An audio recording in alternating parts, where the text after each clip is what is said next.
I showed up to my wife's law school graduation party that I paid for, only for the venue to be closed.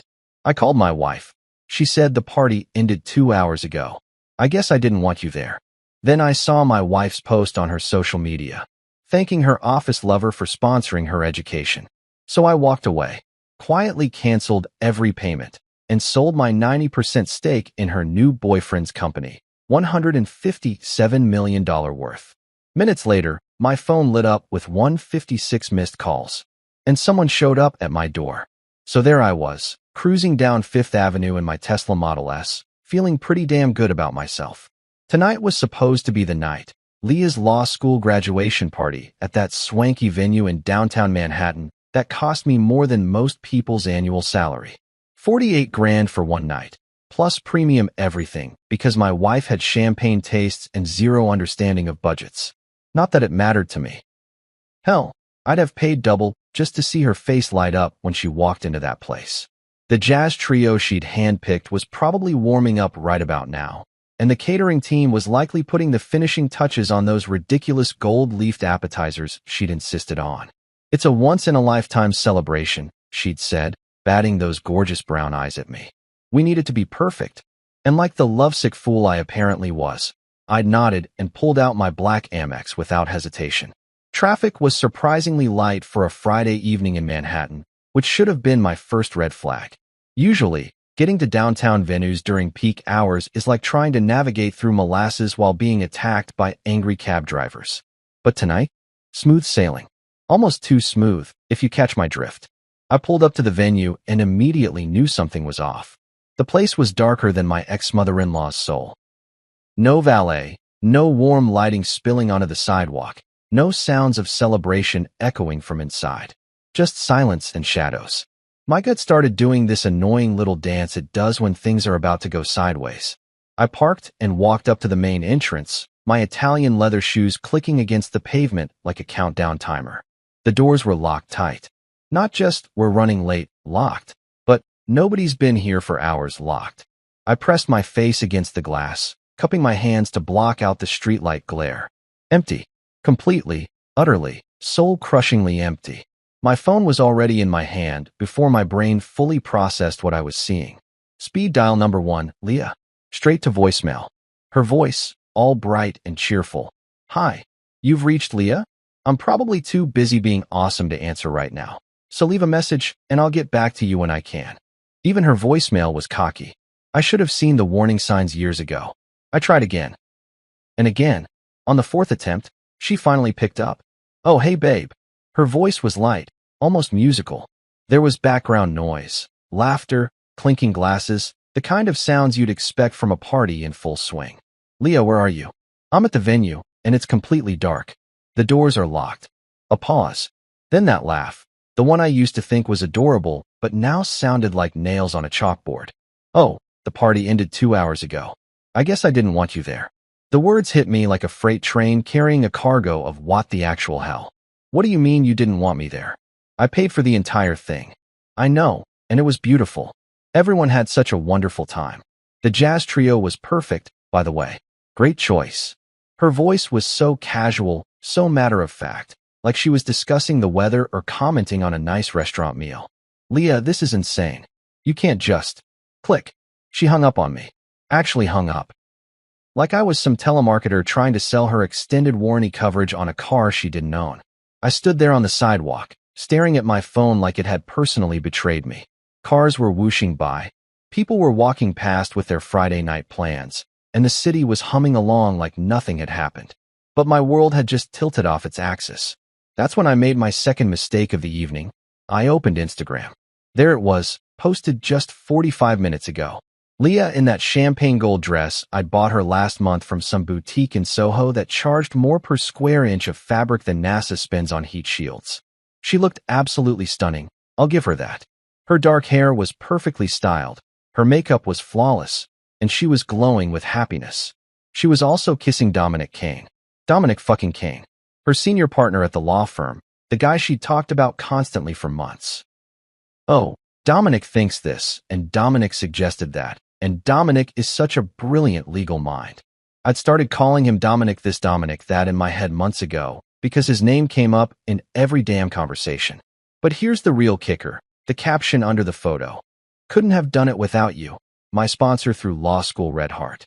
My sponsor. My fucking sponsor. I'd paid every penny of her tuition for 3 years. I'd covered her rent, her car payments, her shopping sprees, her girls' trips to Miami and Napa Valley. I'd been her walking ATM for our entire relationship, and she was thanking Dominic for sponsoring her through law school, the guy who'd probably never paid for anything more expensive than her Starbucks order. My grip on the phone tightened until I could hear the case creaking. The blood was rushing in my ears, and for a second I thought I might actually pass out right there on the sidewalk. This wasn't just betrayal. This was humiliation served ice cold with a side of public embarrassment. Everyone who mattered to her had been at that party. Her law school friends, her colleagues, probably half the legal community in Manhattan. And they all thought Dominic was her sugar daddy. The comments were already rolling in. Heart eye emojis, congratulations, people tagging their friends to come see the gorgeous couple. One comment made my stomach drop even further. Finally, we were wondering when you two would make it official. You're perfect together. Finally, they've been wondering? How long had this been going on? I scrolled through more photos from the party. There was Leah giving her speech, the speech I'd helped her write, by the way, thanking everyone for their support. There was the cake-cutting ceremony with that ridiculously expensive custom cake I'd ordered from that fancy bakery in Brooklyn. There were group shots of her law school friends, candid photos of the jazz trio playing, pictures of people dancing and laughing and having the time of their lives. At my expense, literally. And in every single photo where couples appeared, there was Leah with Dominic. His arm around her waist, her hand on his chest, both of them looking like they'd stepped out of some romantic movie about successful young lawyers falling in love over case files and late-night coffee runs. I turned away from the locked venue without another word. There was nothing left to say, nothing left to see. The party was over, in more ways than one. Walking back to my car, I felt something shift inside me. The hurt was still there, raw and burning, but underneath it was something colder. Something calculating. Leah thought she was so clever, pulling off this little switcheroo. She thought she could just erase me from her success story and replace me with her new boyfriend like I was some inconvenient footnote in her biography. But here's what my dear wife didn't know, and what was about to become very, very important. I don't just throw money around randomly. Every dollar I spend, every investment I make, every financial decision that affects my life gets documented, tracked, and recorded with the precision of a Swiss watchmaker. And Dominic Kane? Well, let's just say that our connection ran a lot deeper than Leah realized. The drive back to my apartment was a blur of red lights and rage-induced tunnel vision. I barely remember navigating through Manhattan traffic, which is saying something, because usually driving in this city requires the focus of a neurosurgeon and the patience of a monk. But tonight, I could have been driving blindfolded through a demolition derby, and I wouldn't have noticed. My building's doorman, Carlos, gave me his usual friendly wave, but I could see the concern creep across his face when he got a good look at me. Evening, Mr. Thompson. Everything all right? Just peachy, Carlos. Living the dream. My voice came out flat, emotionless. Even I could hear how dead I sounded. The elevator ride to the 30th floor felt like it took forever. I caught my reflection in the polished steel doors and almost didn't recognize myself. My usually perfect hair was disheveled from running my hands through it. My tie was crooked, and my eyes had this hollow look that reminded me of those shell-shocked soldiers you see in war documentaries. But as soon as I walked through my front door and saw my apartment, my apartment, the one I'd bought and paid for and decorated according to my own damn taste, something inside me started to solidify. This wasn't over. Not by a long shot. The place was exactly as I'd left it this morning. Immaculate, organized, and completely under my control. Floor-to-ceiling windows offered a breathtaking view of Central Park, where the city lights twinkled like expensive jewelry scattered across black velvet. The modern furniture was all clean lines and quality materials. None of that fussy antique stuff Leah had been pushing for. It would add character, she'd said. Yeah, well, turns out she was the one lacking character. I poured myself 3 fingers of Macallan 25, the good stuff I usually save for closing major deals, and headed straight for my home office. This room was my sanctuary, my fortress of solitude, my command center. Everything in here was exactly where it should be, arranged with the kind of obsessive precision that had made me successful in the first place. The desk was a thing of beauty, reclaimed walnut from some 19th century barn in Vermont, custom built by a guy in Brooklyn who charged more per square foot than most Manhattan apartments. My laptop sat open in the exact center, flanked by two matching monitors and a sound system that cost more than most people's cars. The bookshelf held my collection of business biographies, investment guides, and legal texts that I actually read, unlike some people who just posed with them for Instagram photos. But the real star of the show was sitting in the bottom drawer of my desk, locked away like the precious thing it was, my black leather primary assets binder. I pulled it out and set it on the desk with the reverence usually reserved for religious artifacts. This baby contained 3 years of meticulous record-keeping, every transaction documented with obsessive detail. Bank statements, wire transfer receipts, tuition invoices, rent payments, credit card statements, a complete financial autobiography of my relationship with Leah. See, here's the thing about me that Leah never quite understood. I don't do anything halfway. When I love someone, I love them completely, totally, with every fiber of my being. And when I support someone financially, I document every goddamn penny because that's what smart businessmen do. You keep records. You cover your ass. You make sure you can prove exactly what happened if things go sideways. And boy, had things gone sideways tonight. I opened the binder and started flipping through the pages, each one a reminder of just how generous I'd been.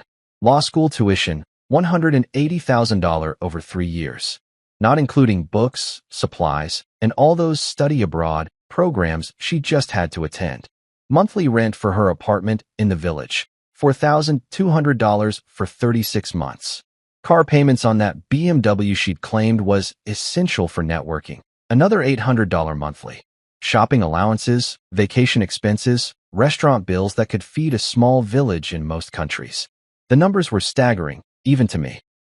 I'd been Leah's personal Bank of America, dispensing cash with the generosity of a drunken lottery winner. And she'd repaid me by making out with her boss at a party I'd funded, then publicly crediting him as her sponsor. But here's where it gets interesting, and where Leah's complete ignorance of my business dealings was about to bite her in her perfectly sculpted ass. About 18 months ago, she'd come to me with this sob story about Dominic. Poor guy was struggling to get his legal consulting firm off the ground. He had big dreams, but no capital. His family had cut him off financially after some falling out over his career choices. He was brilliant, according to Leah, but just needed someone to believe in him. "Baby, you're so good at seeing potential in people," she'd said, curled up next to me on this very couch. "Dominic has this amazing vision for revolutionizing corporate legal services.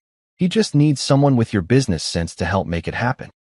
She'd batted those long eyelashes and given me that smile that used to make my knees weak. "Maybe you could meet with him? Just coffee, nothing major. I think you two would really click." So I'd met with Dominic. And you know what? The guy actually was brilliant. His business plan was solid, his market analysis was spot on, and his projections were realistic. Kane Dynamics had real potential to disrupt the traditional corporate law model.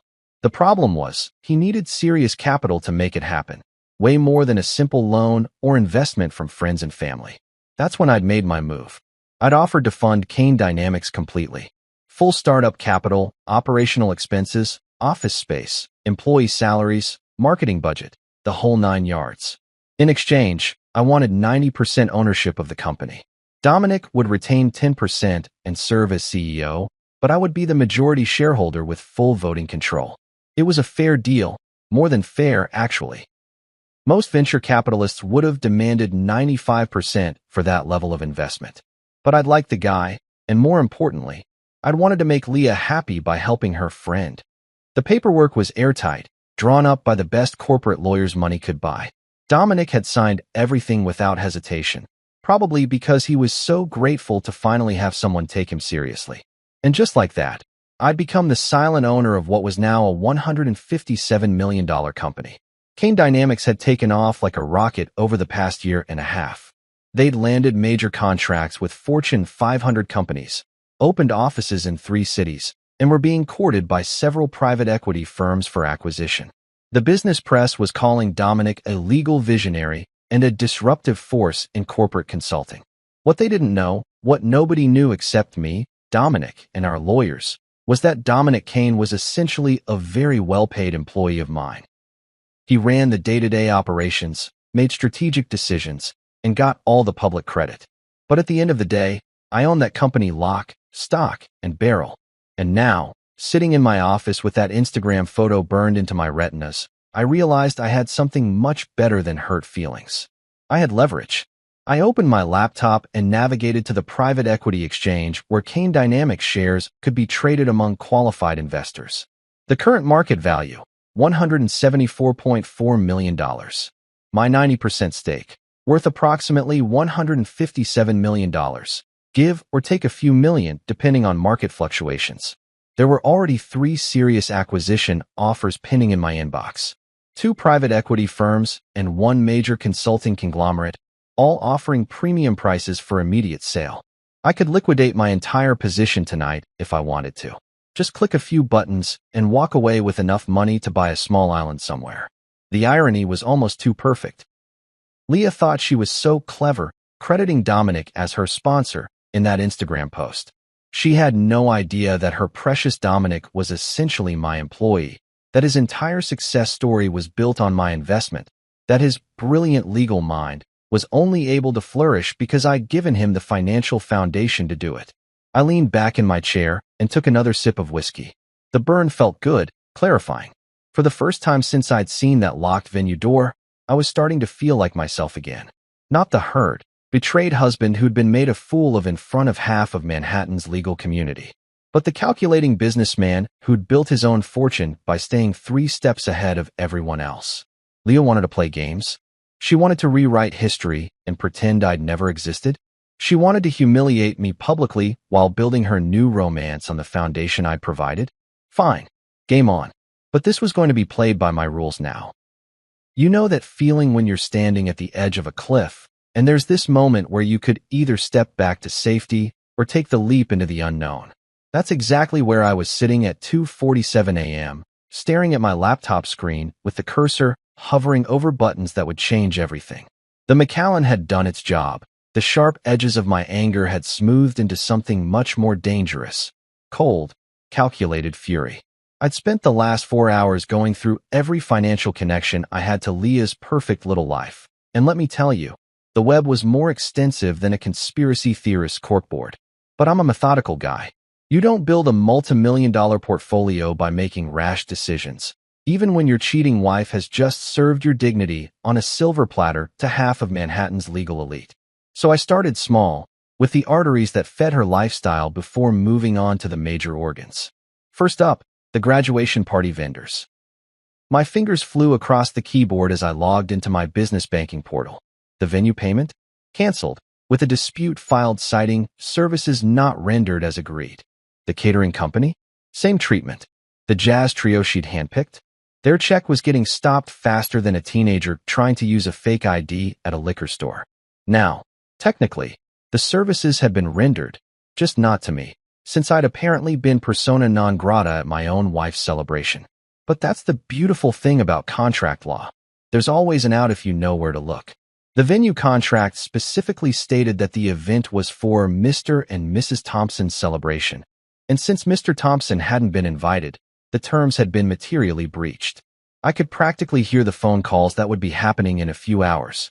Venue managers scrambling to explain to their bosses why they'd hosted a party without getting paid.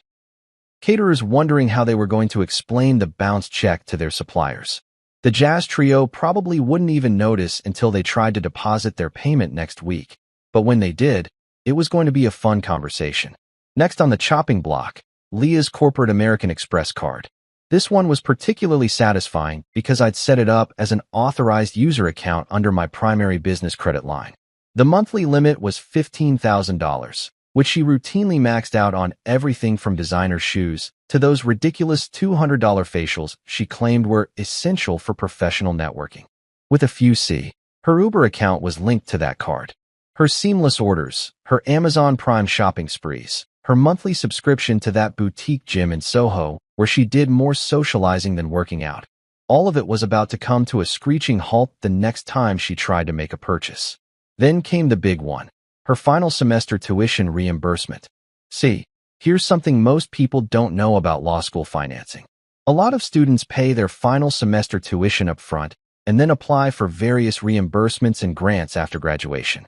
It's like getting a tax refund, except the check is usually around $35,000, and it comes from the school's financial aid office rather than the IRS. Leah's reimbursement had been processed yesterday. I'd gotten the notification email while I was driving to the party venue.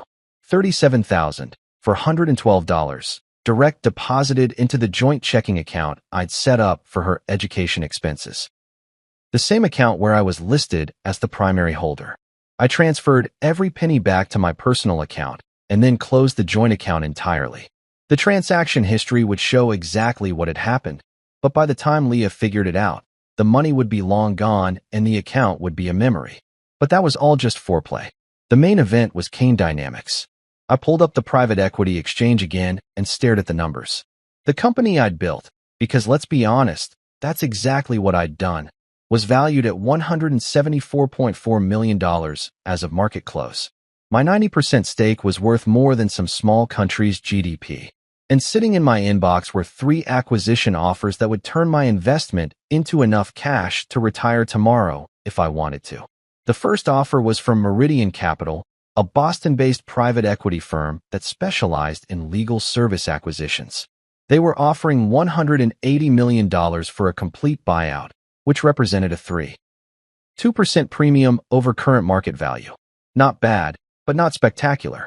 The second offer came from Goldman Sachs' private wealth division, representing an unnamed client who wanted to acquire Kane Dynamics as part of a larger legal services consolidation play.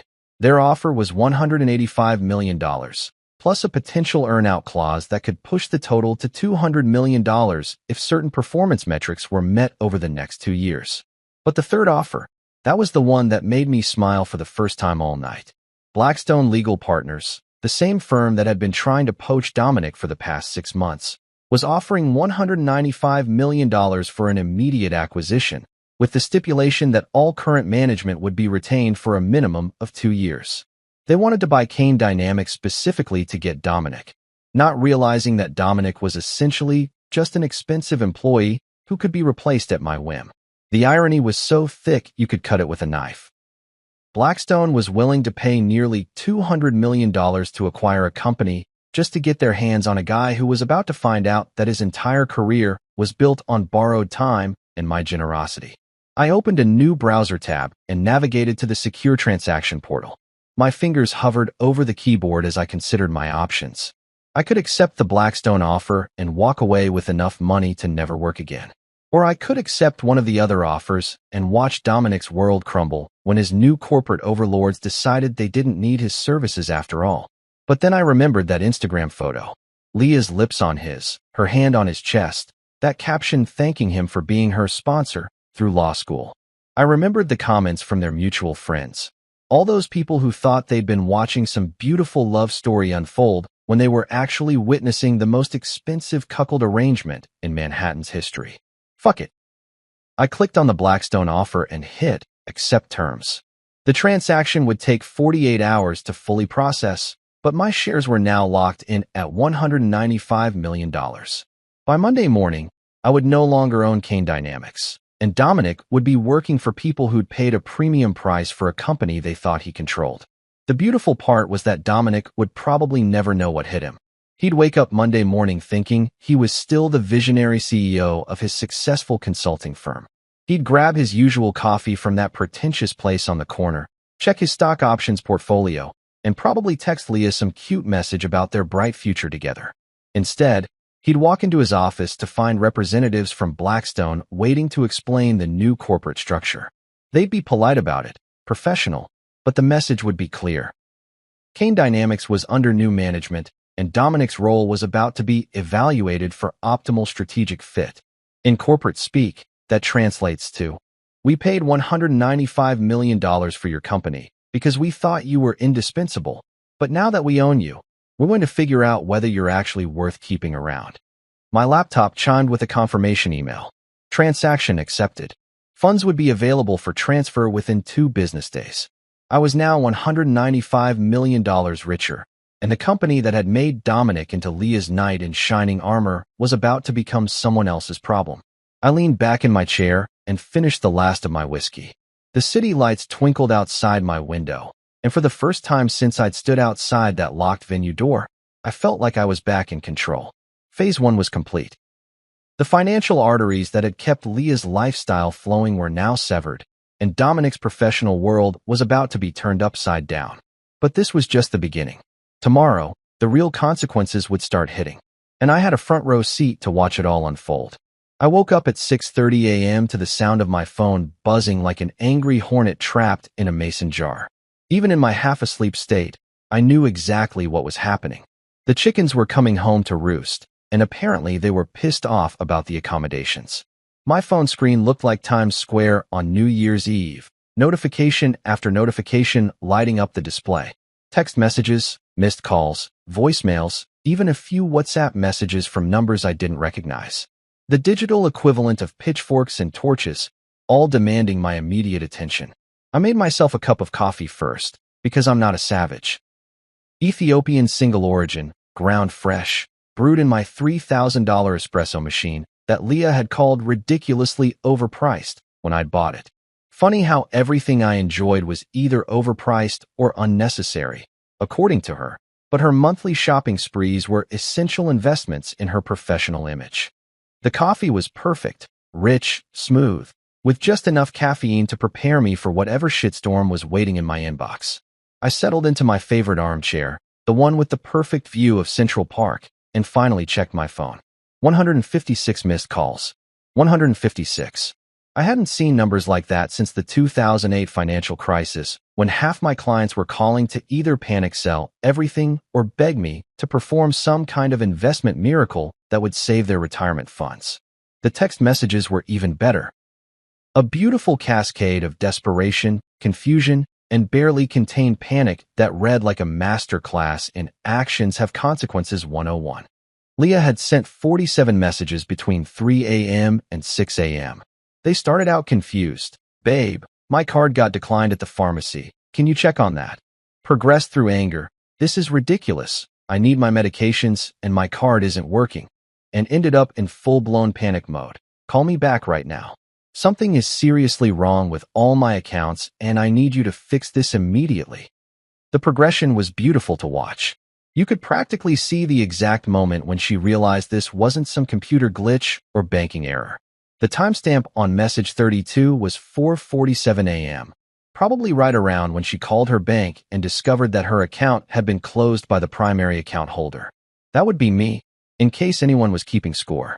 Dominic's messages were more professional, but equally frantic. As a lawyer, he at least understood the concept of documentation, so his texts read like evidence for a future court case. Michael, there seems to be an issue with Kane Dynamics operational accounts. Please call me at your earliest convenience to discuss. Then, 2 hours later, Michael, this is urgent.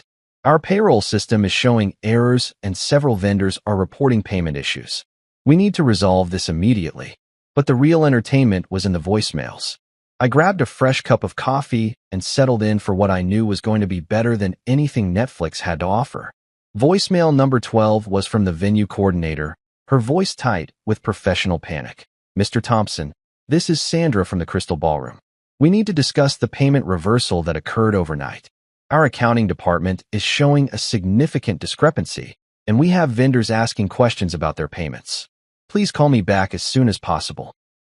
Voicemail 23 was from Dominic's CFO, a guy named Bradley who sounded like he'd been chain-smoking since dawn. Mr. Thompson, this is Brad Henley from Kane Dynamics. We've got a serious problem with our operating capital, and Dominic mentioned you might be able to help clarify some banking issues. The board is meeting in emergency session, and we really need to get this sorted out before market open. Emergency session. I loved it. Nothing says your life is about to change dramatically like an emergency board meeting on a Saturday morning. But voicemail 38 was the crown jewel. Leah's voice, completely unhinged. You son of a bitch. I know you're doing this on purpose. You can't just steal my money because your feelings got hurt. I have bills to pay and a life to live, and you don't get to just destroy everything because you're having some kind of midlife crisis. Call me back right fucking now, or I swear to God I'll. The message cut off there, probably because she'd exceeded the time limit. Midlife crisis. That's what she was calling it. Like my perfectly reasonable response to being publicly humiliated and financially cuckolded was some kind of mental health episode that required her patience and understanding. I was on voicemail 45 when the doorbell rang. Carlos must have called up from the lobby, but I'd been too entertained by the digital meltdown to answer my landline. I walked to the front door and checked the peephole, expecting to see Leah standing there with that "we need to talk" expression that had preceded every major argument of our marriage. Instead, it was Maya Torres, Leah's personal assistant. Poor Maya looked like she'd been through a blender set on emotional devastation. Her usually perfect hair was pulled back in a messy ponytail. She was wearing yesterday's clothes, and she was clutching her phone like it was the only thing keeping her tethered to reality. I opened the door and leaned against the frame, coffee mug in hand. "Maya, this is unexpected. Don't you usually work banker's hours?" "Mr. Thompson, I'm so sorry to bother you this early, but..." She paused, looking around like she was afraid someone might be watching. "Can I come in? There's a situation." I stepped aside and gestured for her to enter. Maya had always been efficient, professional, and refreshingly honest about Leah's more unreasonable demands. If anyone deserved to be caught in the crossfire of my marital nuclear war, it wasn't her. She followed me into the living room, declining my offer of coffee with a shaky wave of her hand. "I don't even know where to start," she said, sinking into the couch like a deflated balloon. "Everything's falling apart." "Define everything," I said, settling back into my chair with the casual interest of someone watching a nature documentary about predators. The graduation after-party got shut down halfway through last night because the venue's check bounced. People were still dancing when security came in and told everyone they had to leave. Leah was mortified. I mean, absolutely mortified. Some of the partners from her firm were there, and they had to watch her get escorted out by building security. I nodded sympathetically while internally doing a victory dance. "That does sound embarrassing. But that's not even the worst part," Maya continued, her voice rising with each word. "This morning, Kane Dynamics' payroll system crashed. Completely crashed. Nobody got their direct deposits. The accounting software is showing error messages, and half the staff can't access their company credit cards." "Sounds like a technical issue," I said, taking another sip of coffee. "Mr. Thompson," Maya said, looking at me with the kind of expression usually reserved for explaining simple concepts to small children. "Dominic's board is in emergency session. They're talking about bringing in external auditors. There are rumors flying that the company might be facing some kind of hostile takeover or financial investigation." I raised an eyebrow. "That's quite a leap from a payroll glitch." "And Leah?" Maya's voice dropped to almost a whisper. "Leah's losing it. Completely losing it. Her bank accounts are frozen, her credit cards aren't working, and she can't reach you. She's been calling everyone she knows trying to figure out what's happening, but nobody has any answers." She pulled out her phone and showed me the screen. 17 missed calls from Leah in the past hour alone. "She sent me here to find you," Maya said. She's scared, Mr. Thompson. Really scared. She keeps saying that something terrible has happened and that you're the only one who can fix it." I set down my coffee mug and looked at Maya with what I hoped was an expression of mild concern mixed with complete innocence. "Well, Maya, that does sound like quite a predicament. So you'll help?" The relief in her voice was almost heartbreaking. "Help with what exactly?" I asked. "I'm just a guy who woke up to 156 missed calls on a Saturday morning. Sounds like Leah and her boyfriend are having some business troubles that have nothing to do with me." Maya stared at me for a long moment, and I could practically see the pieces clicking into place behind her eyes. She was smart enough to recognize the careful neutrality in my tone, experienced enough with wealthy clients to understand when someone was being deliberately obtuse. "This isn't a coincidence, is it?" she said quietly. "Maya," I said, standing up and walking toward the front door, "I think you should probably get back to work. Sounds like your boss is going to need all the help she can get today." After Maya left looking like someone had just explained quantum physics to her using interpretive dance, I poured myself another cup of coffee and settled in at my desk. The morning entertainment had been delicious, but now it was time to get down to business. Real business. the kind that required letterhead, legal precision, and the sort of terms that would make corporate lawyers weep with admiration. I pulled out a sheet of my personal stationery, heavy cream paper with my name embossed in dark blue ink, the kind of formal correspondence that screams, "This person means business," before you even read the first word. Some people might call it pretentious. I called it setting the proper tone for negotiations. The funny thing about ultimatums is that most people deliver them wrong. They get emotional, start yelling, make threats they can't back up. But a truly effective ultimatum should read like a business contract, because that's exactly what it is. A contract where one party holds all the cards and the other party gets to choose between accepting terrible terms or facing even worse consequences. I cracked my knuckles and started typing. After 15 years of drafting investment agreements and acquisition terms, I knew exactly how to structure this particular document. 2. Leah Thompson and Dominic Kane. From Michael Thompson. Re. Terms for resolution of current financial disruptions. Date. Today's date. The undersigned acknowledges that recent financial irregularities have created inconveniences for both parties named above. In the interest of resolving these matters expeditiously and avoiding further complications, the following terms are hereby proposed. I pause to admire my opening paragraph. Dry, businesslike, completely devoid of emotional content.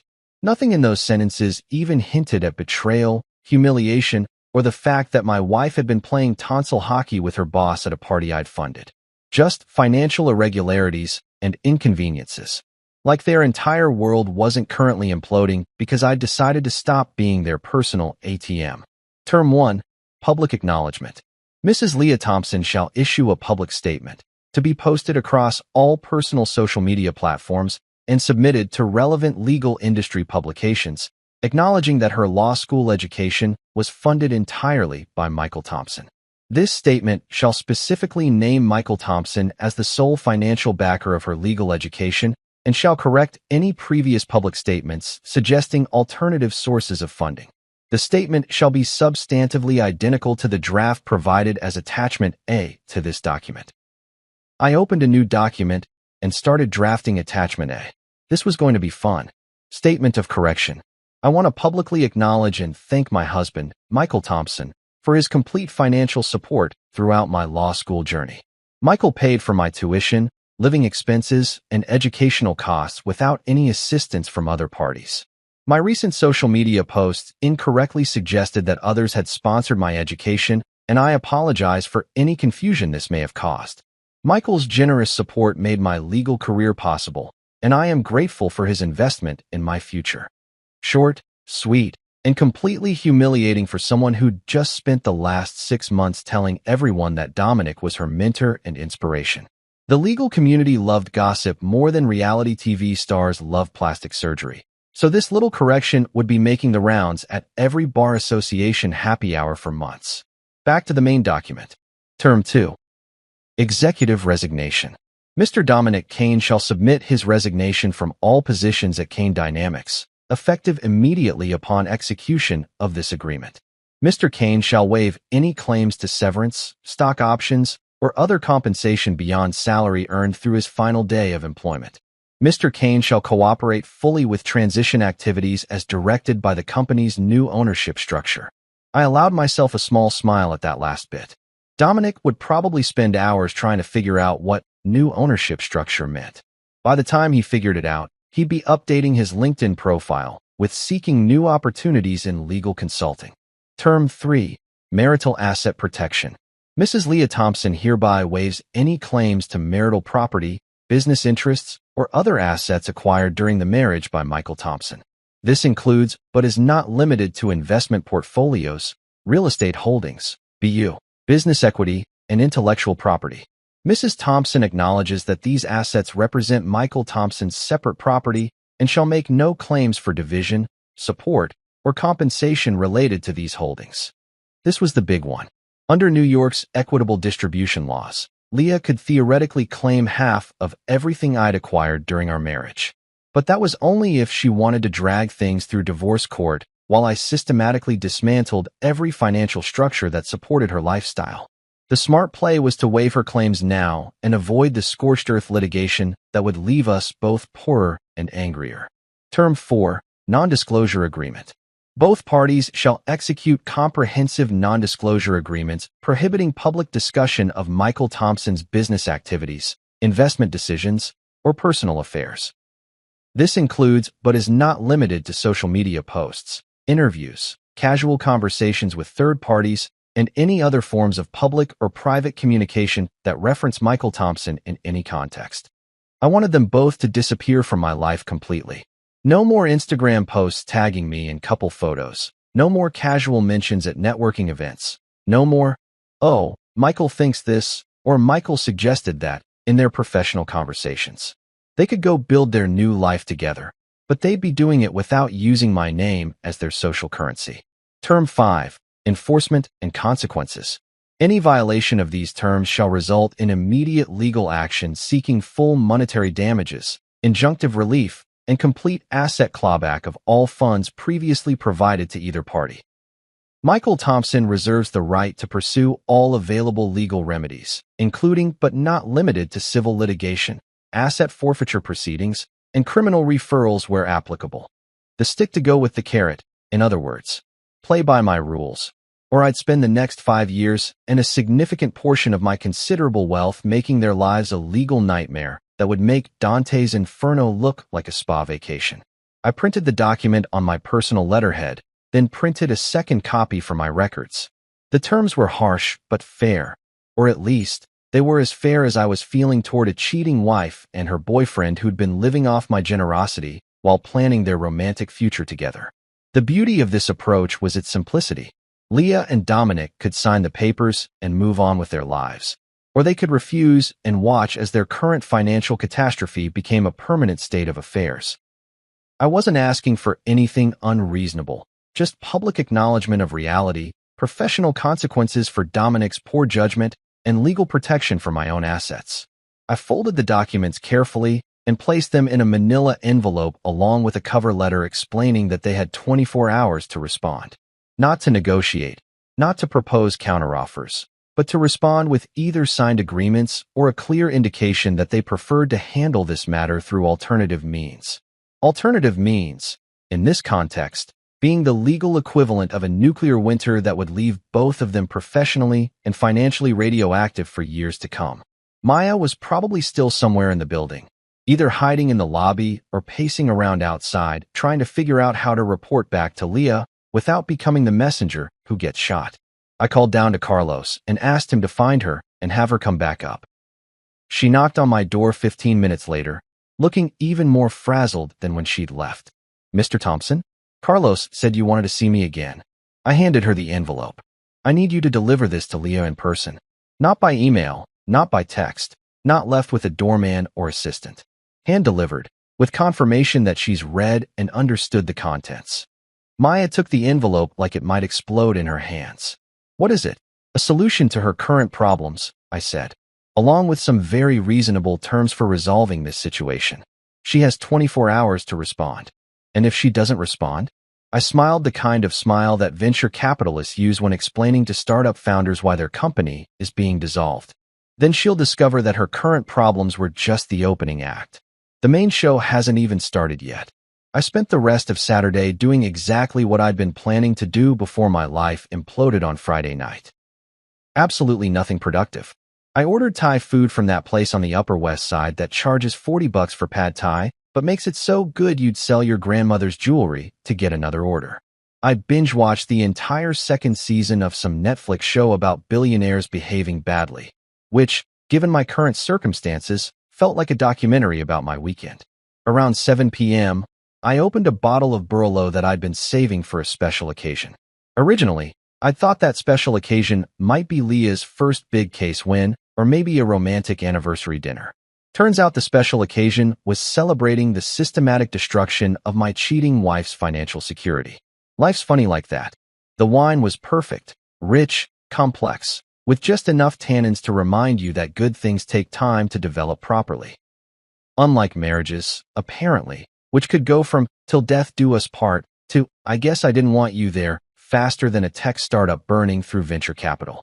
My phone had been mercifully quiet since Maya left with the envelope. Either Leah was taking her time reading my terms, or she was holed up somewhere having the kind of emotional breakdown that requires multiple boxes of tissues and at least one friend willing to listen to 3 hours of, but I don't understand how this happened, on repeat. I was halfway through the bottle and contemplating whether to order dessert from that overpriced gelato place when my building's front desk called. "Mr. Thompson? There's a Mrs. Thompson here to see you. Should I send her up?" Of course there was. I'd been wondering when she'd finally work up the courage to face me directly instead of sending her assistant to do reconnaissance missions. "Send her up, Carlos." "Thanks." I didn't bother changing clothes or tidying up the apartment. If Leah wanted to have this conversation, we were going to have it on my terms, in my space, with me holding all the cards. Besides, she'd seen me in sweatpants and a Harvard Business School t-shirt before. Though admittedly, those previous occasions hadn't involved me systematically dismantling her entire financial support structure. The knock on my door came exactly 4 minutes later, just enough time for the elevator ride, and a brief moment of hesitation in the hallway while she worked up her nerve. I opened the door and got my first look at my wife since she'd decided to credit her boyfriend as her law school sponsor. She looked like absolute hell. Her usually perfect hair was hanging loose and unwashed, with the kind of greasy limpness that comes from spending too much time lying in bed staring at the ceiling. The designer makeup she never left the apartment without was completely absent, leaving her face pale and puffy around the eyes. She was still wearing yesterday's clothes. That same champagne gold dress from the Instagram photo, except now it was wrinkled and stained with what looked like coffee or wine or possibly tears. "Can I come in?" she asked, her voice barely above a whisper. I stepped aside without saying anything. What was there to say? "Welcome to the consequences of your actions. Gee, you look like someone who just discovered that financial security isn't guaranteed. Sometimes silence is more devastating than any clever comeback." She walked into the living room like someone navigating a minefield, glancing around at the apartment she'd lived in for 3 years as if she'd never seen it before. Maybe she was finally noticing that every piece of furniture, every piece of art, every expensive gadget had been bought with my money. Or maybe she was just trying to figure out how to start a conversation with the husband she'd publicly humiliated less than 24 hours ago. "I got your document," she said, sinking onto the couch where she'd cuddled with me countless times while planning our future together. Back when I'd thought our future involved growing old together instead of growing apart via Instagram posts. "I figured you had, considering you're here instead of at Dominic's place." I stayed standing, leaning against the window with my wine glass. Power dynamics matter in negotiations, and I wanted her looking up at me for this conversation. "Michael, I need you to understand something." She was using her lawyer voice, the calm, reasonable tone she'd practiced for closing arguments and client meetings. "What happened at the party? It wasn't supposed to hurt you." I nearly choked on my wine. "It wasn't supposed to hurt me? You threw a graduation party that I paid for, didn't invite me, made out with your boss in front of everyone we know, and then publicly credited him for funding your education. But somehow this wasn't supposed to hurt me. I just—" She paused, running her hands through her unwashed hair. "I didn't want you there with my friends." "Your friends." I repeated the words like I was trying to understand a foreign language. "The same friends who've been eating at restaurants I paid for, drinking wine I bought, celebrating your accomplishments that I funded?" "It's not like that." "Then explain to me what it is like, Leah. Because from where I'm standing, it looks like you've been running a 3-year con where you let me pay for your entire life while you planned your exit strategy with Dominic." She stood up abruptly, pacing toward the kitchen like a caged animal. "You don't understand the pressure I was under. Do you know what it's like being the wife who can't afford anything on her own? Having everyone know that my husband pays for everything? So your solution was to pretend that your boyfriend pays for everything instead? He's not my boyfriend." The words came out sharp and defensive. "Dominic and it's complicated." I laughed, and even I could hear how cold it sounded. "Complicated. Right. That's what we're calling it when you stick your tongue down someone's throat at a party and thank them for sponsoring your education." She stopped pacing and turned to face me. "I made a mistake, okay? I got caught up in the moment, and I said something stupid on Instagram. But that doesn't mean you get to destroy my entire life." "Destroy your life?" I set down my wine glass and walked toward her.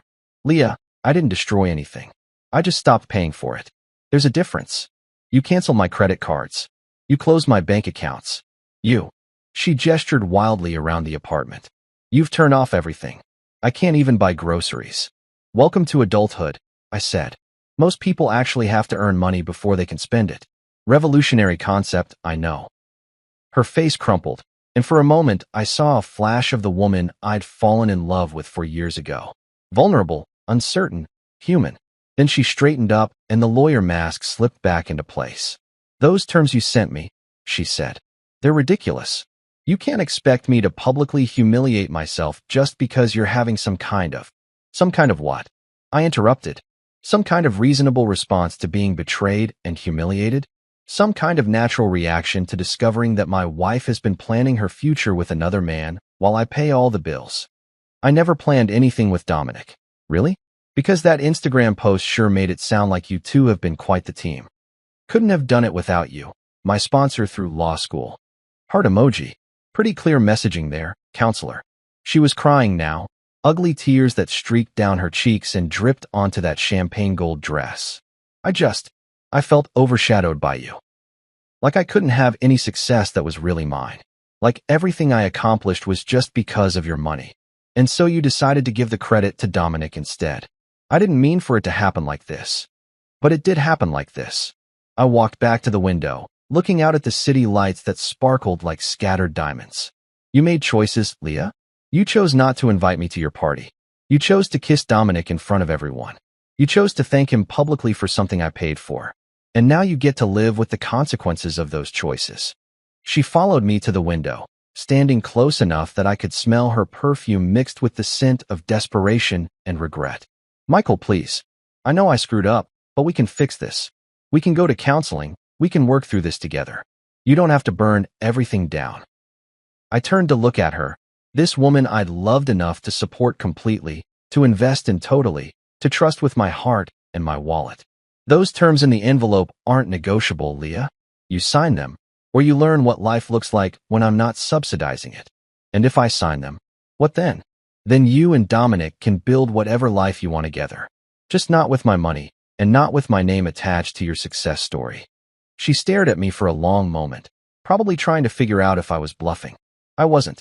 The old Michael, the one who'd believed in love and partnership and building a life together, had died somewhere between that locked venue door and that Instagram post.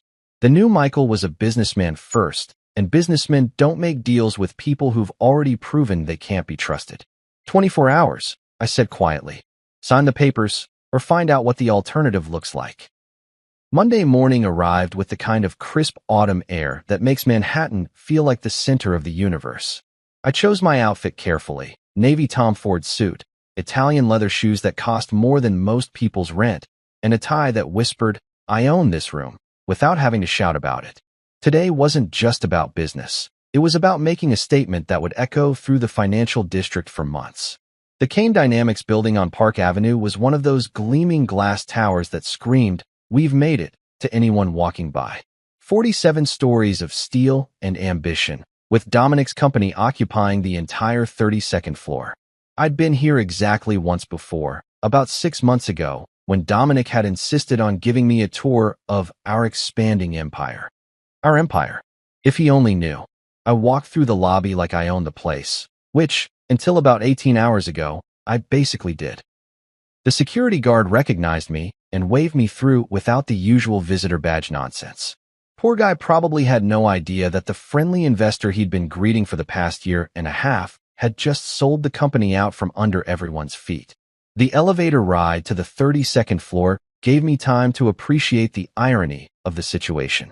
When I'd first invested in Kane Dynamics, Dominic had been working out of a WeWork space in Brooklyn, sharing a conference room with a startup that made artisanal dog treats and another company that was trying to revolutionize the sock industry. Now he had a corner office with floor-to-ceiling windows and a view that probably cost more per square foot than some people's entire apartments. All thanks to my money. All about to become someone else's problem. The reception area was buzzing with the kind of nervous energy that happens when rumors start flying and nobody knows which way the wind is blowing. I could see clusters of employees having hushed conversations by the coffee machine, and at least 3 people were frantically typing on their phones like they were texting their resumes to headhunters. Mr. Thompson, the receptionist, a young woman named Jessica who'd always been unfailingly polite, looked relieved to see me. Thank goodness you're here. Mr. Kane has been trying to reach you all weekend. I'm sure he has, I said, checking my watch. Is the board meeting still happening? Yes, sir. Conference room A. They've been in there since 7 this morning. 7 a.m. on a Monday. That was desperation time. The kind of early meeting that happened when shit had hit the fan and everyone was scrambling to figure out which direction the pieces were flying.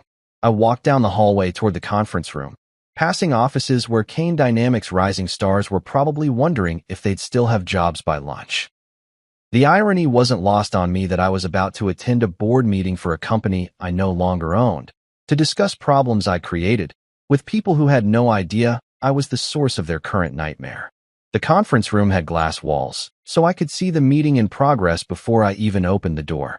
7 people around a mahogany table that cost more than most cars, all looking like they'd been hit by a freight train carrying bad news.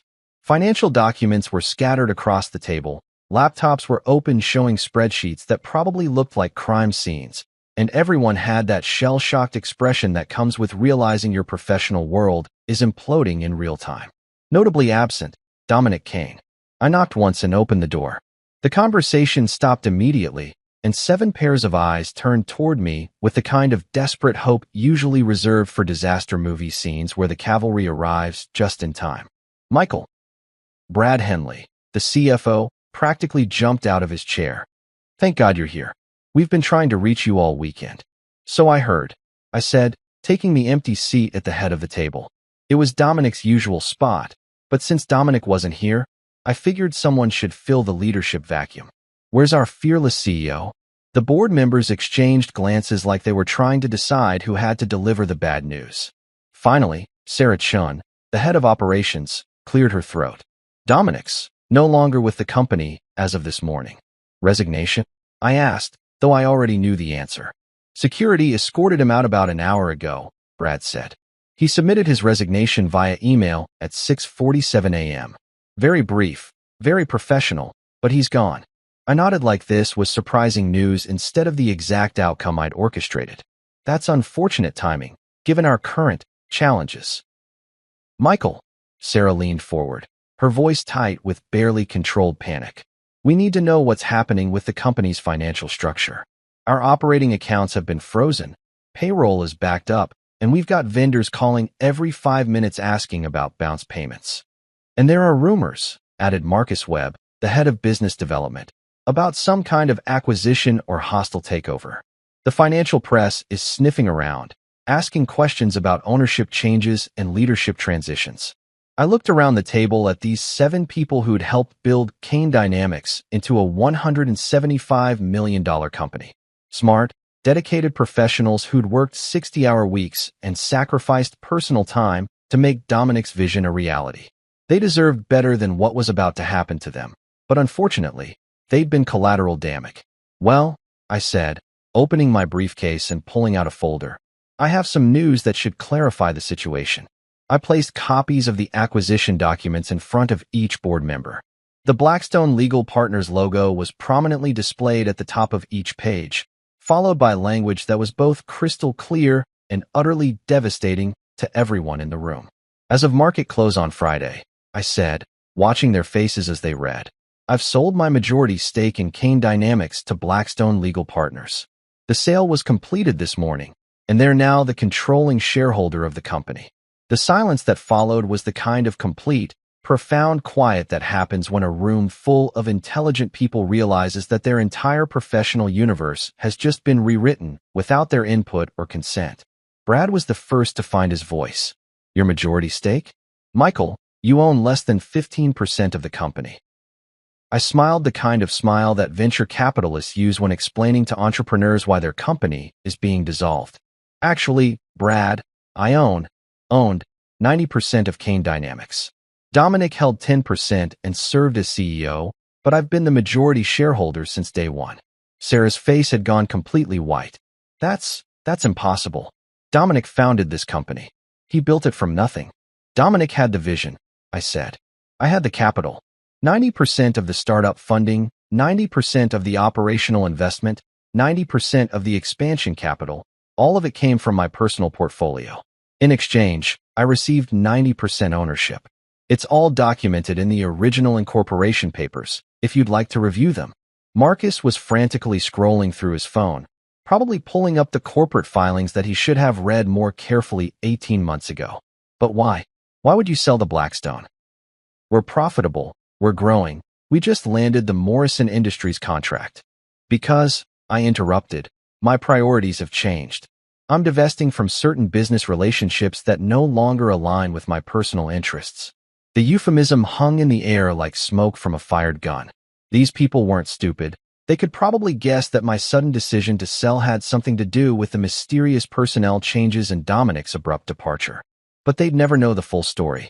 They'd never know about the graduation party, the Instagram post, or the fact that their former CEO had been playing house with my wife while I funded his professional dreams. "What does this mean for us?" asked Jennifer Walsh, the head of legal affairs, in the kind of voice people use when they already know the answer but hope they're wrong. "Blackstone's representatives will be here this afternoon," I said, checking my watch. "They'll be conducting individual meetings with all senior staff to assess the current organizational structure and determine optimal strategic alignment going forward." In corporate speak, that translated to, they're going to fire half of you and restructure the rest of the company according to their own vision. They paid a premium for Kane Dynamics because they believed they were acquiring Dominic's leadership and vision, I continued. Now that Dominic's no longer part of the equation, they'll need to reevaluate whether the company still meets their investment criteria. Brad's hands were shaking as he set down the acquisition documents. "Michael, this company employs 47 people. Some of them have families, mortgages, kids in college. You can't just..." "I can, and I did," I said, standing up and closing my briefcase. Blackstone Legal Partners is a reputable firm with extensive experience in corporate restructuring. I'm confident they'll make decisions that are in the best interests of their investment. Which was a polite way of saying, not my problem anymore. I walked toward the door, then paused and turned back to face the room full of shell-shocked executives. "For what it's worth, you're all talented professionals. I'm sure you'll land on your feet, regardless of what Blackstone decides." Then I left them there to contemplate the smoking crater where their careers used to be. 2 weeks later, I was standing in a converted warehouse in Brooklyn, watching a 27-year-old coding prodigy explain why her legal tech startup was going to revolutionize how law firms handle research. The irony wasn't lost on me that I was back in the borough where Dominic had started Kane Dynamics, except this time I was looking at something that actually deserved my investment. The space was nothing like Kane Dynamics' polished Park Avenue offices. Exposed brick walls, concrete floors, and the kind of industrial lighting that made everything look like a hipster coffee shop. But there was energy here, the kind of focused intensity that happens when smart people are building something they actually believe in, rather than just trying to impress investors and climb corporate ladders. "The problem with legal research," Ava Lynn was saying, gesturing toward a wall covered in white bards that looked like they'd been attacked by a caffeinated mathematician, "is that it's still stuck in the 19th century. Lawyers are paying junior associates $300 an hour to do work that artificial intelligence could handle in minutes." I nodded, sipping coffee from a chipped mug that probably came from some thrift store in Williamsburg. The coffee was terrible, bitter, weak, and served at approximately room temperature, but I was more interested in what Ava was saying than the quality of her beverage service. "Show me the demo," I said. Ava's eyes lit up like someone had just offered her unlimited funding and a lifetime supply of Red Bull. She practically bounced over to her laptop, which was connected to a massive monitor that dominated one wall of the workspace. "Okay, so imagine you're working on a complex merger case," she said, her fingers flying across the keyboard. Traditional research would involve sending 3 junior lawyers to spend 40 hours combing through legal databases, precedent cases, and regulatory filings. They'd bill the client $36,000 for work that mostly involves keyword searches and document review. The screen filled with a clean, intuitive interface that looked nothing like the clunky legal databases I'd seen lawyers struggling with for years. "Now watch this," Ava said, typing in a search query that would have taken those junior lawyers days to properly research. Results appeared instantly. Not just a list of cases and statutes, but an organized, weighted analysis of relevant precedents, complete with confidence ratings and strategic recommendations. The AI had sorted through thousands of documents, identified the most relevant materials, and presented them in a format that actually made sense. "This is impressive," I said, and I meant it.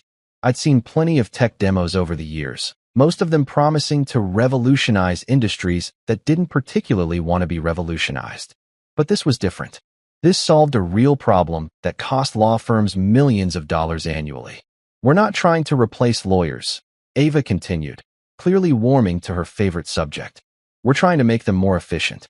Instead of spending weeks on research, they can spend their time on strategy, client relationships, actual legal thinking. The stuff that humans are actually good at." I walked around the workspace, taking in the setup. 6 developers working at standing desks that looked like they'd been assembled from IKEA parts and industrial pipe fittings. A conference area made from a reclaimed door balanced on sawhorses. Whiteboards covered with flowcharts, user interface mock-ups, and what appeared to be a betting pool about which pizza place delivered fastest to their address. This was what a real startup looked like. Lean, focused, built by people who cared more about solving problems than impressing anyone. It reminded me of my own early days, back when I was trading stocks from a studio apartment and living on ramen noodles and stubborn determination. "What's your current funding situation?" I asked. Ava's enthusiasm dimmed slightly. "We've been bootstrapping so far. I had some savings from my previous job at Google, and the team is working for equity until we can afford proper salaries. We've got enough runway for maybe 3 more months. And then..." She shrugged, trying to look casual about the fact that her company was 3 months away from bankruptcy. "Then we either find investors, or we all go back to working for other people's dreams." I pulled out my phone and showed her the research I'd done on her background while riding the subway to Brooklyn. MIT computer science degree, 3 years at Google working on machine learning algorithms, 2 years at a legal tech startup that had been acquired by Thomson Reuters. Her code was elegant, her strategic thinking was sound, and most importantly, she was solving a problem that actually mattered. "Tell me about your team," I said. "Best engineers I've ever worked with," Ava said, gesturing toward the developers who were pretending not to eavesdrop on our conversation. Sarah over there built recommendation engines for Netflix. Marcus worked on fraud detection algorithms for PayPal. Kim was the lead developer on that document analysis platform that LexisNexis bought for $40 million last year. And they're all working for equity. They believe in what we're building. Everyone here could get jobs at Google or Facebook tomorrow, making twice what I'll be able to pay them for the next 2 years. But they're here because they want to build something that matters. That was the difference between this company and Kane Dynamics. Dominic had been building a consulting firm to feed his own ego and impress people at legal industry cocktail parties. Ava was building something that could actually change how an entire profession operated. "What do you need to scale?" I asked. "Realistically, $10 million would let us hire the team we need, build out our infrastructure, and fund operations for the next 18 months. 15 million would be better. We could expand faster, maybe open a West Coast office, start targeting the really big law firms." I walked back to the whiteboard covered with user interface mockups. The design was clean, intuitive, obviously built by people who understood that lawyers didn't have time to learn complicated software just to do basic research. "Have you talked to potential customers?" "Actual law firms.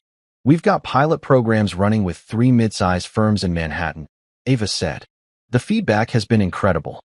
Partners are telling us we're saving them 60 to 70% on research costs, and the quality of analysis is actually better than what their junior associates were producing."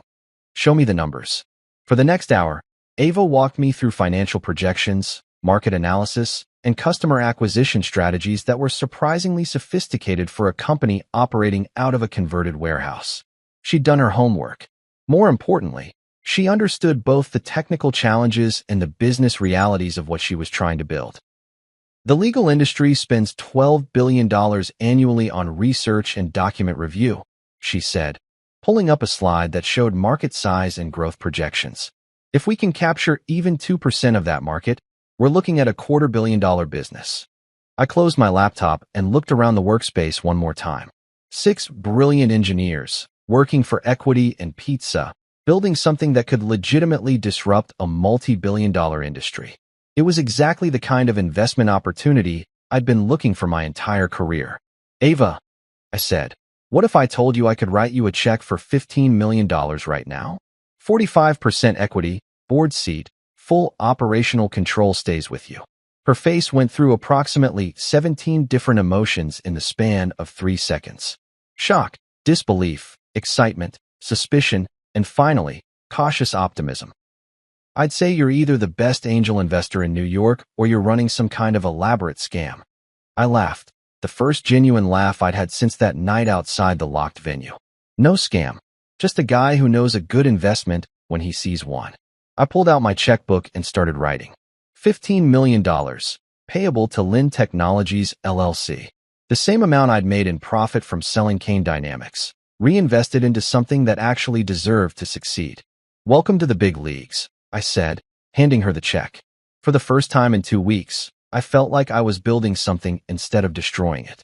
3 days after writing that check to Ava, I was sitting in a corner booth at a quiet cafe on the Upper East Side, watching my soon-to-be ex-wife fidget with her coffee cup like it held the secrets to salvaging her reputation. She'd finally agreed to meet. Probably because her credit cards were still frozen and she needed to eat something that didn't come from a food truck. The cafe was one of those understated places that charged $12 for coffee but didn't feel the need to advertise it with neon signs and Instagram-worthy latte art. Just good coffee, comfortable seating, and the kind of acoustic design that let you have private conversations without the entire room listening in. Perfect for what I had planned. Leah looked better than she had during our last encounter, but not by much. She'd managed to shower and change clothes, but there were dark circles under her eyes that makeup couldn't quite hide, and her usually confident posture had been replaced by the hunched shoulders of someone who'd spent the past week discovering that financial independence wasn't just a catchphrase from women's magazines. You look like you've been sleeping, I said, settling into the booth across from her. Some. She wrapped her hands around her coffee mug like it was a life preserver. Michael, I've been thinking about your terms. And they're designed to humiliate me. I stirred sugar into my espresso and considered her statement. They're designed to correct the public record. There's a difference. You want me to publicly admit that you funded my entire education while I thanked someone else for it. That's humiliation. That's honesty. I leaned back against the booth's leather upholstery. You made a choice to rewrite history in that Instagram post. Now you get to choose whether to correct it voluntarily or let other people figure out the truth on their own. She was quiet for a long moment, staring out the cafe's windows at the pedestrians hurrying past on their way to jobs that probably didn't hang in the balance of social media posts and financial revenge schemes. What happened to Dominic? She asked finally. What do you mean? He won't return my calls. His assistant says he's unavailable for the foreseeable future. His LinkedIn profile shows he's seeking new opportunities. What did you do to him? I almost felt bad for her. Almost. She genuinely seemed to believe that Dominic had been some kind of independent success story, a brilliant legal mind who'd built his own empire through talent and determination. The fact that his entire professional existence had been funded by her husband was apparently news to her. I didn't do anything to Dominic, I said. I simply stopped doing things for him. That's cryptic even for you. Kane Dynamics was my company, Leah. 90% ownership, fully documented, completely legal. Dominic was essentially a very well-paid employee who got to play CEO because I liked his business plan. The coffee mug slipped from her hands, clattering against the saucer. That's impossible. The incorporation papers are public record. You're a lawyer. You know how to look these things up. But he built that company from nothing. He was working 18-hour days, making all the strategic decisions, landing all the major clients. With my money. I pulled out my phone and showed her the bank transfer records that I'd printed out for exactly this conversation. 18 months of operational funding, startup capital, expansion loans, office leases. All of it came from my investment portfolio. She stared at the documents like they were written in a foreign language. Why would you fund his company? Because my wife asked me to help her friend who was struggling to get his legal consulting firm off the ground. Remember that conversation? You said he was brilliant, but just needed someone to believe in him. The color drained from her face as the pieces clicked into place. Oh God, So when you thanked him for sponsoring your education, you were essentially thanking him for spending my money on your tuition while I spent my money on his business. It's like a financial Russian nesting doll of irony. Michael, I didn't know. Of course you didn't know, because you never asked. You just assumed that your brilliant boyfriend had built his own empire, and you were happy to let everyone think he was your sugar daddy instead of me. She put her head in her hands, her shoulders shaking slightly. I wasn't sure if she was crying or just trying to process the magnitude of how badly she'd miscalculated the situation. The public statement, I said, pulling a printed draft from my briefcase. Let's go through it together and make sure we get the wording right. She looked up at me with red-rimmed eyes. You're really going to make me do this. You're going to do this because it's the truth. And because the alternative is watching me spend the next 5 years proving in court that you committed fraud by misrepresenting the source of your educational funding to potential employers and professional contacts.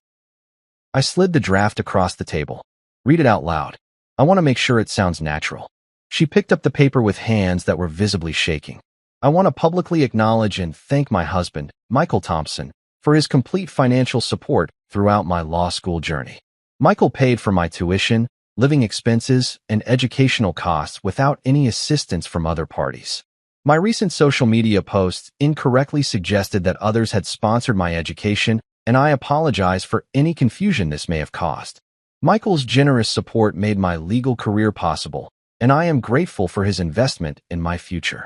Too formal, I said. It sounds like a hostage video. Try again, but make it sound like something you'd actually write. She looked at me like I'd asked her to recite the phone book in Mandarin. How do you want me to make this sound natural? I'm publicly admitting that I lied about who paid for my law school education. You're publicly correcting an error. There's a difference. For the next hour, we went through the statement line by line, adjusting the language until it sounded like something a person might actually post on social media rather than something dictated by a divorce attorney. The final version was shorter, more conversational, but still contained all the key admissions I needed on the record. When does this go live? She asked. Tonight. Instagram, Facebook, LinkedIn, and you're going to email it to the legal industry publications that covered your graduation. Law Journal, American Lawyer, Legal Times, all of them. This is Legal Times, all of them. This is going to destroy my reputation.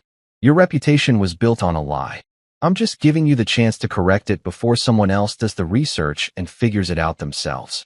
She folded the statement and put it in her purse like she was handling toxic waste. And after this, after I humiliate myself publicly and admit that my successful boyfriend was actually just spending my husband's money. After this, you and Dominic get to build whatever life you want together. Just not with my funding and not with my name attached to your success stories. She stood up to leave, then paused. For what it's worth, I really didn't mean for things to happen this way. I know, I said, but they did happen this way, and now we all get to live with the consequences. She walked out of the cafe without looking back, probably heading home to spend the rest of the day figuring out how to explain to her friends and colleagues why she was about to publicly contradict everything she'd told them about her relationship with Dominic. I ordered another espresso and checked my phone. Ava had sent me a text with photos from their office. The team celebrating their new funding with champagne that probably cost less than Leah's usual lunch. Real celebration, from people who'd actually earned something worth celebrating. By tomorrow morning, everyone in Manhattan's legal community would know the real story behind Leah Thompson's law school education. And for the first time in weeks, I was looking forward to reading the comments. 6 months later, I was standing in the sunlight streaming through the windows of my new apartment on the Upper West Side, drinking coffee that didn't cost $12 and feeling genuinely content for the first time in years. 2 bedrooms, hardwood floors, and absolutely zero marble countertops or designer bullshit that screamed, "Look how much money I have." Just a normal place where a normal person might actually want to live. The divorce had been finalized 3 weeks ago. Quick, clean, and exactly according to the terms I'd outlined in that envelope Maya had delivered what felt like a lifetime ago. Leah had signed everything without attempting to negotiate, probably because her lawyer had explained in very small words what would happen if she tried to fight a guy who documented every financial transaction with the obsessive precision of a Swiss accountant. She'd moved to Portland, of all places, working for some nonprofit legal aid clinic that helped low-income families with housing disputes. The irony wasn't lost on me that she'd gone from Manhattan corporate law to helping people who actually couldn't afford lawyers. Maybe getting her financial reality check had given her some perspective on what real problems looked like. She'd sent me a letter last month, handwritten, not typed, which was somehow more personal than anything she'd done in the last year of our marriage. I finally understand the difference between prestige and worth, she'd written. I'm sorry it took losing everything to figure that out. I'd folded the letter and put it in my desk drawer. Not as a keepsake, exactly, but as closure. Proof that the woman I'd married was still in there somewhere, underneath all the Instagram captions and professional networking bullshit. Dominic had landed on his feet, sort of. He was working for a mid-tier firm in Chicago, handling corporate compliance cases that probably bored him to tears after running his own company. His LinkedIn profile listed him as senior associate, which was corporate speak for former CEO who's now back to being someone else's employee. The legal press had moved on to other stories, but his name still occasionally came up as a cautionary tale about the dangers of rapid corporate expansion without proper financial backing. My phone buzzed with a text from Ava. Just closed the Morrison Industries deal. $2.3 million annual contract. Drinks at 6. I smiled and typed back, absolutely. My treat. Lynn Technologies had become exactly what I'd hoped it would be when I'd written that check in the Brooklyn warehouse. They'd landed 12 major clients, opened offices in Boston and San Francisco, and were being courted by venture capital firms who wanted to lead their Series B funding round. Ava had been featured on the cover of Legal Tech magazine as one of the industry's 30 under 30 disruptors, and unlike certain other people I could mention, she'd actually earned the recognition. I spent my days now doing things that actually mattered. Guest lectures at Columbia Law School about the intersection of technology and legal practice. Mentoring other startups that were trying to solve real problems instead of just chasing valuations. Serving on the board of Lynn Technologies and watching brilliant people build something that would outlast all of us. The apartment was quiet except for the distant sounds of the city going about its business. No designer furniture that cost more than cars. No art collections that existed solely to impress dinner party guests. No evidence of the life I'd built with someone who'd never really wanted to build anything with me at all. Just sunlight, good coffee, and the satisfaction of knowing that I'd won. Not because I'd destroyed Leah's financial security or ended Dominic's CEO career or forced them both to confront the reality of their choices. I'd won because I'd freed myself from a relationship that was built on transactions instead of trust, from supporting people who saw my money as an entitlement rather than a gift. I'd won because I was finally investing in things that deserved to succeed, working with people who wanted to build rather than just consume, living a life that belonged to me instead of performing in someone else's social media fantasy. My phone rang. Ava again. Change of plans, she said. The whole team wants to celebrate the Morrison deal. We're thinking that new rooftop place in Brooklyn. You in? I looked around my normal apartment with its normal furniture and its complete absence of Instagram-worthy moments, and realized I couldn't think of anywhere I'd rather be than celebrating with people who'd actually earned their success. I'm in, I said. See you there. I grabbed my jacket and headed for the door, leaving behind the sunlight and the quiet and the satisfaction of a well-executed victory. Time to go celebrate with people who understood the difference between building something real and just looking successful online. 6 months ago, I'd thought my life was over when I stood outside that locked venue door. Turns out it was just beginning.